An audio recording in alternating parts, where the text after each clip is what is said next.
오신 은혜가 오늘 전가정 예배를 통해서 우리 주님을 바라보시는 모든 성도들과 모든 가정들에게 함께 하시기를 간절히 축복합니다.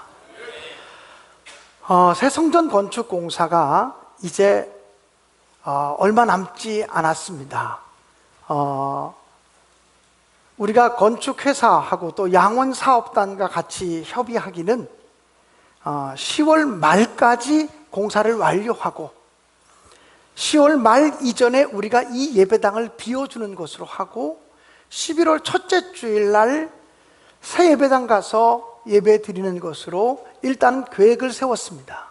그런데 공사 일정이 조금 지연될 수 있거나 또는 구청에서 그 사용 승인 또는 준공검사나 사용 승인이 조금 늦게 나올 경우, 한번 리젝트 되거나 이럴 경우에는 조금 변동이 있을 수 있겠습니다만, 모든 것이 순조롭게 되어진다고 하면 이제 이 예배당, 이 정든 예배당, 이 아름다운 예배당에서 우리가 함께 예배 드릴 수 있는 것은 오늘 예배를 제외하고 4주 남았습니다. 이 교회 담임 목사로 부임해서 6년밖에 안 된 제 마음도 이렇게 허전하고 이렇게 아픈데, 이 예배당을 짓기 위해서 벽돌을 한 장 한 장 쌓고 등짐을 지어 모래를 나르고 이랬던 분들, 또 헌금하고 헌신하신 분들의 허전함은 얼마나 클까 상상이 되어지긴 합니다. 사랑하는 여러분, 그러나 분명히 하나님께서 우리에게 새로운 시대, 또 새로운 도전을 우리에게 허락해 주시는 것이라고 믿고, 한 시대를 잘 정리하고 그 다음 시대를 향해서 또 담대하게 기쁨으로 나아갈 수 있게 되어지기를 주님의 이름으로 간절히 축복합니다. 고대 그리스의 철학자인 그리고 수학자인 피타고라스라고 하는 분이 계십니다. 이 피타고라스라고 하는 분이 이런 얘기를 했습니다. 앞으로 다가올 세상은 숫자가 신이 되는 세상이 올 것이다. 무슨 이야기입니까? 앞으로 다가오는 세상은 경제적인 문제나 군사적인 문제나 숫자가 많고 적음에 따라서 승패가 갈려질 거라고 이야기를 했습니다. 다시 말하면 많이 가진 자들이 세상을 지배하는 그런 때가 올 것이고, 많이 가진 자들이 승리자가 되어지는 그런 세상이 올 것이라고 이야기를 했습니다. 이 피타고라스라고 하는 사람이 예언한 거에 근거하면 오늘 우리가 읽은 성경 본문에 나타난 하나님은 너무나 비상식적인 분이시고 너무나 어이없는 명령을 내리시는 분이라고 생각이 되어집니다. 때를 따라 하나님은 인간의 상상을 뛰어넘는 명령을 우리에게 주시는 분이라고 하는 사실을 우리가 기억하시기를 간절히 바랍니다. 오늘 성경 본문의 주인공은 기드온이라고 하는 사람입니다. 이 기드온은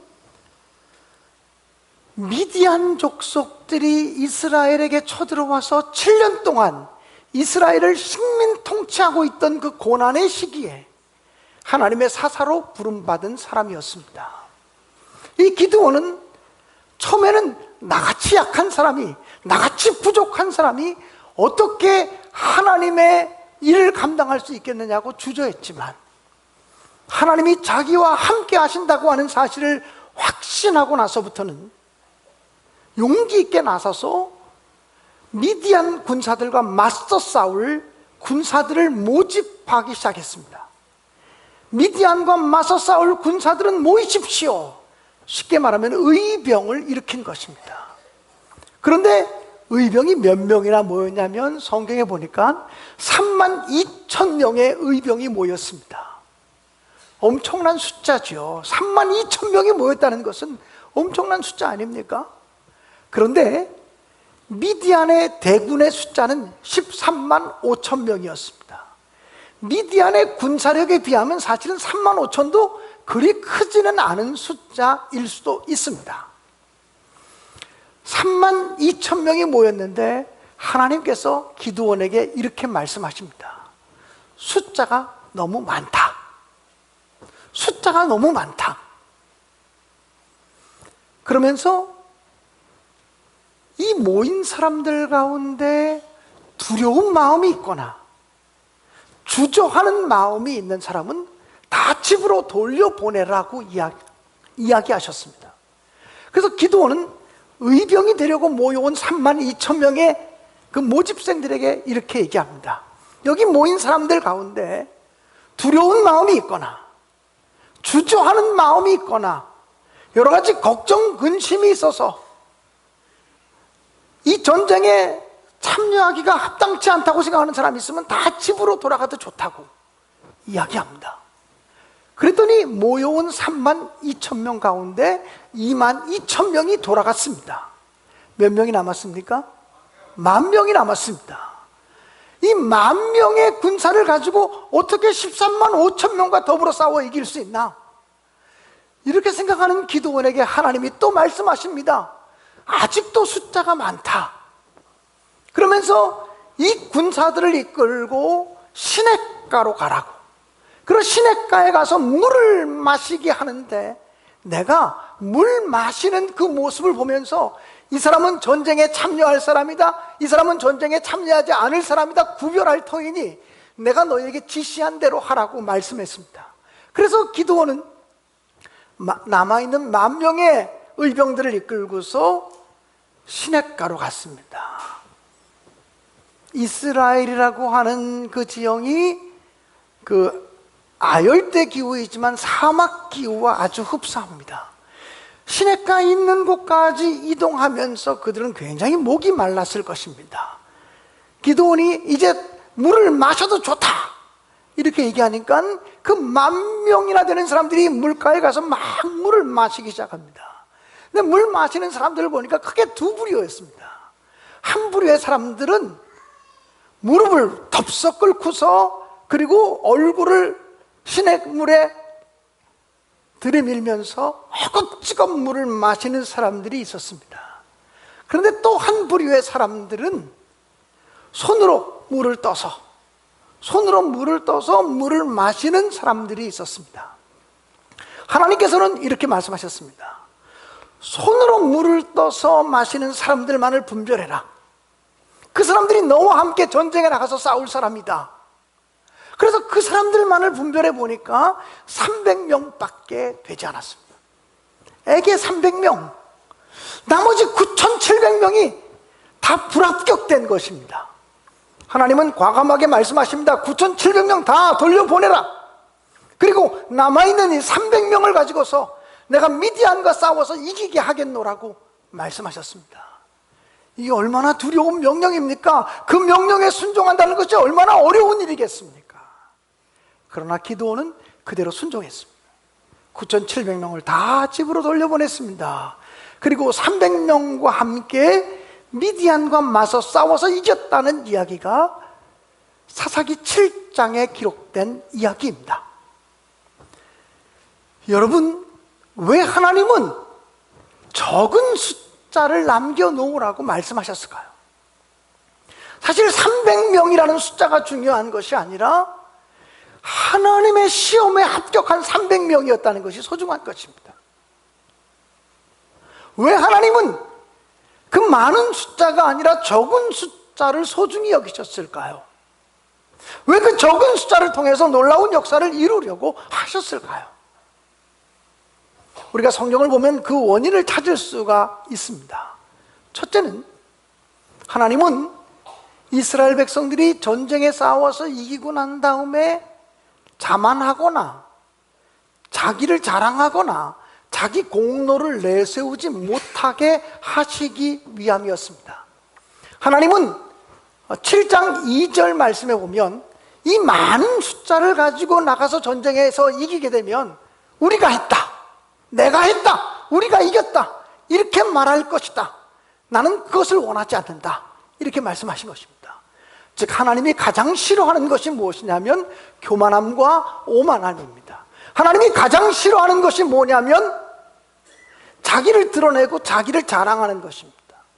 무슨 일을 끝내고 나서 내가 했다, 우리가 했다, 이렇게 말하는 것을 하나님은 가장 싫어하신다라고 하는 사실입니다.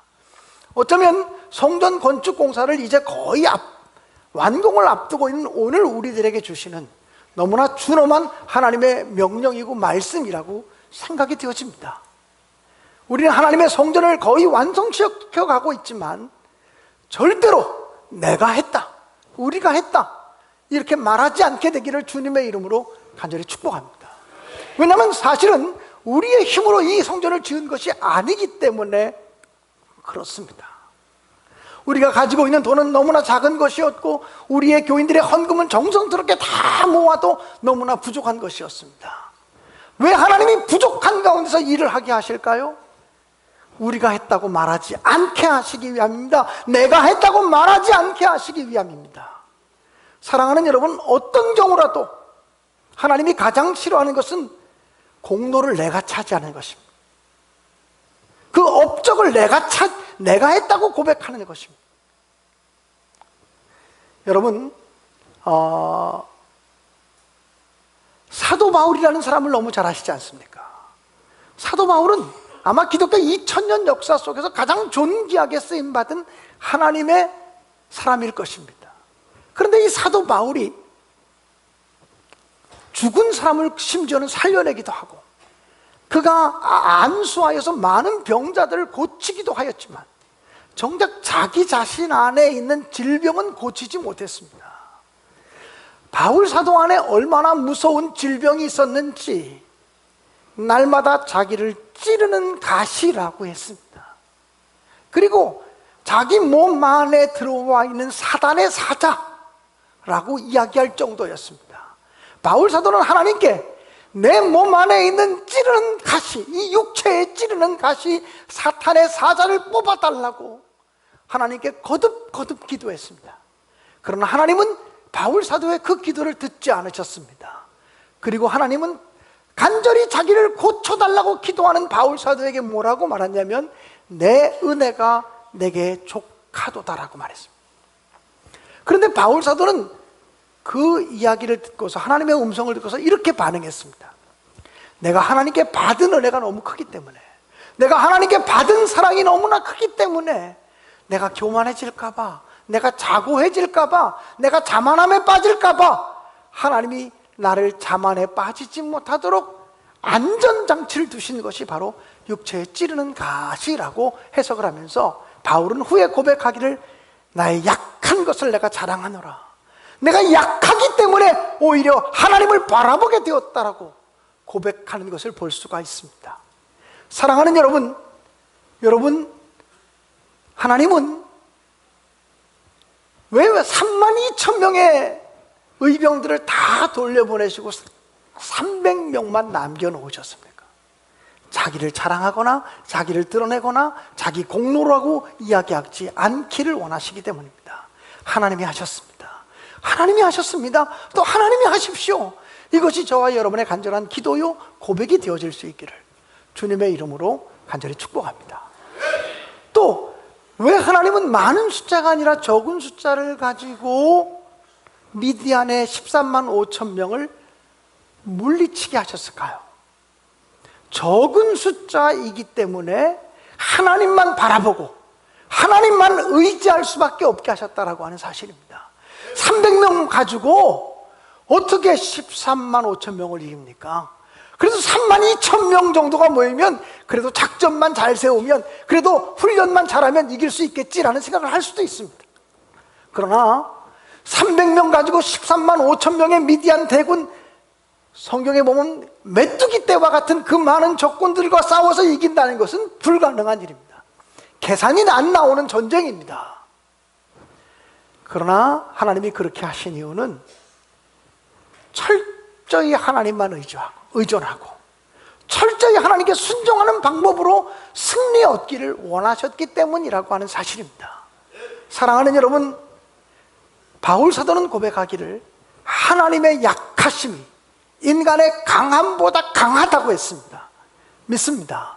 하나님의 어리석음이 인간의 지혜보다 더 지혜롭다고 했습니다.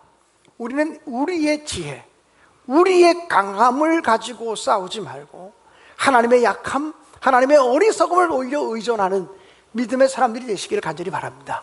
온전히 하나님을 바라보는 것, 거기에 승리가 있습니다. 하나님만 의지하는 것, 거기에 승리가 있습니다. 300명의 용사는 하나님만 바라볼 수밖에 없기 때문에 하나님이 세워주신 영적인 지도력이었던 기드온을 통해서 주신 명령을 그대로 순종했습니다.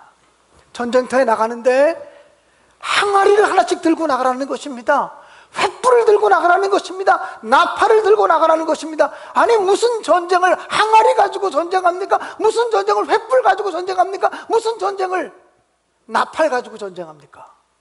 그런데 다른 무기 가져가지 말고 항아리만, 횃불만, 그리고 나팔만 들고 가라고 말합니다. 그리고 기드온은 명령합니다. 그 300명을 100명씩 세 부류로 나누어서 미디안 진영을 둘러싸게 합니다.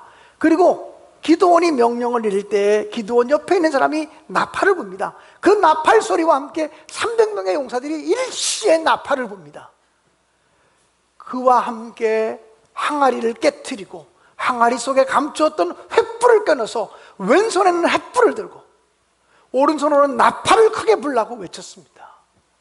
이스라엘 백성들이요, 아이, 그래서 이깁니까? 그래서 됩니까? 이렇게 말하지 않습니다. 하나님께서 기드온을 통해서 우리에게 명령하셨으니 하나님이 세우신 그 지도력에 순종하겠다. 우리는 죽으나 사나 하나님께 순종하는 것만이 살 길이다. 이러고는 하나님께 순종했다는 것입니다. 사랑하는 여러분, 오늘 우리가 온전한 믿음으로 하나님을 바라보시고 하나님의 명령과 하나님 말씀에 대해서 온전하게 순종하는 것이 참 승리의 비결임을 깨달아 하시기를 주님의 이름으로 축복합니다. 세 번째로, 그 많은 숫자가 아니라 적은 숫자를 가지고 하나님이 하신 이유, 그 적은 숫자가 사실은 준비되어진 사람이었기 때문입니다. 하나님은 남아있는 10,000명의 의병들을 데리고 냇가로 인도하셔서 물을 마시게 하셨습니다. 그때 기드온에게 말하기를 냇가로 10,000명을 인도하라, 내가 그들을 시험하리라 그랬습니다. 이 10,000명의 군사들은 자기들이 물 마시는 것을 통해서 시험받고 있다는 것도 몰랐습니다. 그냥 물을 마시려니 어떤 사람은 허겁지겁 마시고 어떤 사람은 손으로 물을 떠서 마셨을 따름입니다. 그것이 하나님이 자기들을 시험하는 것이라고 알지 못했습니다. 하나님은 비상한 사태 속에서만 우리를 시험하는 것이 아니라 평상시 우리의 삶 속에서, 일상생활 속에서 우리를 시험하고 있다는 사실을 아시기 바랍니다. 우리의 가정생활을 통해서 우리를 시험하십니다. 믿음의 사람인지, 우리의 직장생활을 통해서 우리를 시험하십니다. 믿음으로 살아가는 사람인지, 우리 아는 사람들과의 만남, 운동하는 사람들과의 만남, 등산하는 사람들과의 만남, 낚시하는 사람들과의 만남, 내가 만나는 사람들과의 관계 속에서 사람들끼리 그저 만나서 놀았을 뿐인데 그 사이 평범한 삶 속에서 저와 여러분의 믿음을 시험하신다는 거예요. 하나님이 이제부터 내가 너희가 사랑의 사람인지 아닌지를 시험하겠다, 그리고 시험하는 거 아닙니다. 내가 너희들이 충성하는 사람인지 아닌지를 지금부터 시험하겠다, 그리고 시험하지 않습니다. 너희의 인내를 지금부터 시험하겠다, 그리고 시험하지 않습니다. 평상시 우리가 살아가는 모습을 통해서 우리의 믿음을 시험하고, 평상시 살아가는 우리의 모습을 통해서 우리의 순종함을 시험하고, 평상시 살아가는 우리의 모습을 통해서 우리의 인내함을 시험하시고 있다는 거예요. 그러므로 하나님 앞에 늘 살아가시기를 주님의 이름으로 간절히 축원합니다. 종교개혁자 중에 존 칼뱅이라는 사람이 있습니다. 칼뱅이라고 많이 이야기하는 사람인데, 칼뱅이라고 하는 사람이 있는데 이분은 종교개혁자이면서 자기 삶의 주제와 표가 있었습니다. 그건 라틴어로 코람 데오라는 것입니다. 코람 데오라는 말은 하나님 앞에서라는 말입니다. 하나님 앞에서 살아가자. 어디 가든지 무엇을 하든지 하나님 앞에서 살아가자. 하나님이 다 보시고 있잖아. 하나님이 다 관찰하시고 있잖아. 하나님이 보시지 않는 장소가 없습니다. 하나님이 듣지 않으시는 소리가 없습니다. 사랑하는 여러분, 우리가 하나님 앞에서 살아갈 때 우리는 하나님의 시험을 통과할 수가 있습니다. 저와 여러분이 하나님이 찾으시는 그리고 하나님이 기뻐하시는 준비되어진 영적인 사람들로 쓰임받게 되시기를 주님의 이름으로 축복합니다. 사랑하는 여러분, 여러분은 무엇을 여러분의 힘으로 삼고 있습니까? 무엇이 나의 힘이라고 주장하며 살아가십니까? 건강이 나의 힘입니까? 물질이 나의 힘입니까? 많이 배운 지식이나 학식이 나의 힘입니까? 명예나 권력이 나의 힘입니까? 우리는 여호와 하나님이 나의 힘이라고 고백할 수 있게 되어지기를 주님의 이름으로 간절히 축원합니다. 여호와 하나님이 나의 힘이십니다.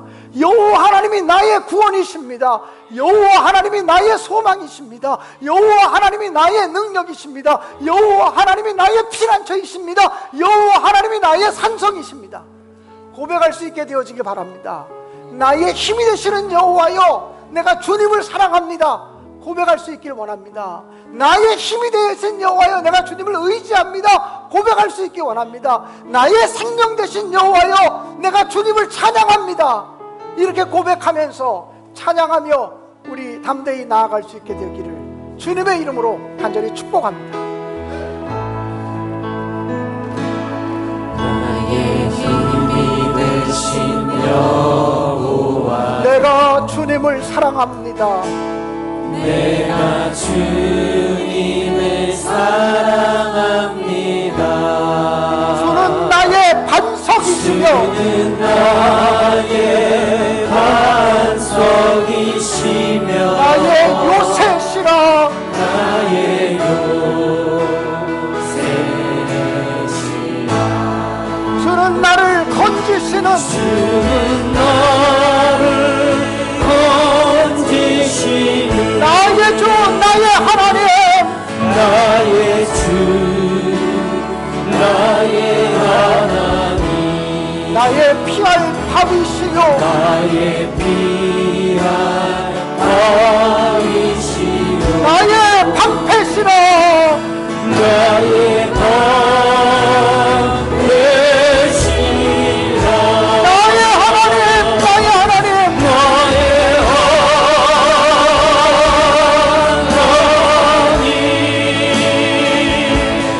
나의 구원의 뿌리시요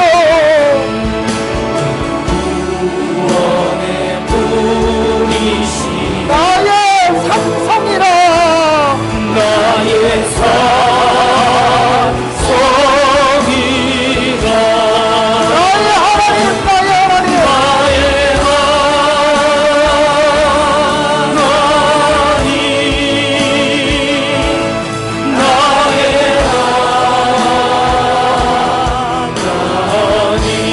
그는 나의 여호와, 나의 여호와, 나의 구세주, 나의 생명이신 여호와여,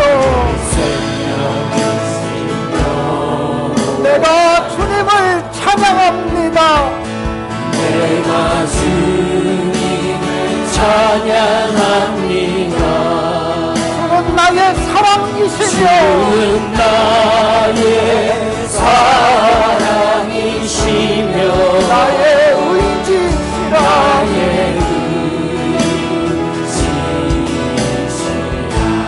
주는 나를 이끄시어 주는 나를 이끄시며 내게 인도하시며 주의 길